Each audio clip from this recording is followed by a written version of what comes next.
let's talk about 3 makeup tips I wish I knew sooner, and now that I know them, I can't stop doing them. Number 1 is all about the brows, okay? I am removing any extra skincare or foundation that are on my brows.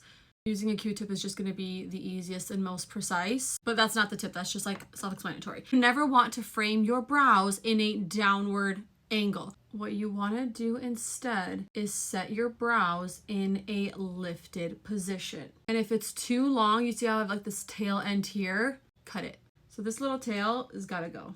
How much more lifted it makes the eye versus before. Oh my gosh. Tell me you did not see a difference. The next tip I learned is about your nose. Okay, a lot of people say that makeup just does not last on their nose. And you want to know why? Your nose is the coldest part of your face. And when things are cold, product doesn't stick to them, right? That's why they always say warm up the foundation or concealer on your finger and then apply it to your face, and it's just going to help it melt and blend a lot easier to your skin.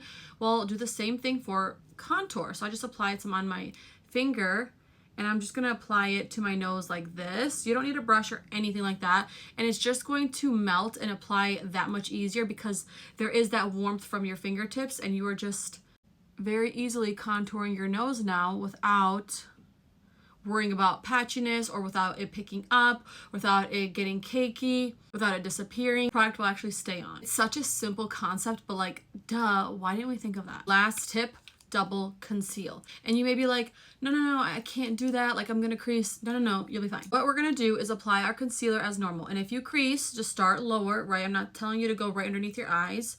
We're gonna apply the concealer as normal. So then we're gonna blend the concealer out like we normally would. But as you can tell, I used that one spot of concealer for a very large surface area. So what did that do? That kind of thinned it out. And it didn't give me the coverage that I wanted in this area. I'm not talking about color corrector. That's completely different. You can use that to cancel out any blue or purple undertones. Completely fine. But I want a little bit more brightness. And you'll see what I'm talking about when I apply another layer. All right, so we're applying just another coat just right there. This time I'm keeping that concentrated kind of in this inner socket here on the inner corner. Really not spreading it out so thin, right? I want it to be more concentrated right here. And this is a full coverage concealer, so it's not about using a fuller coverage concealer. It's just about the technique of really keeping the product concentrated where you apply it and not spreading it out so thin.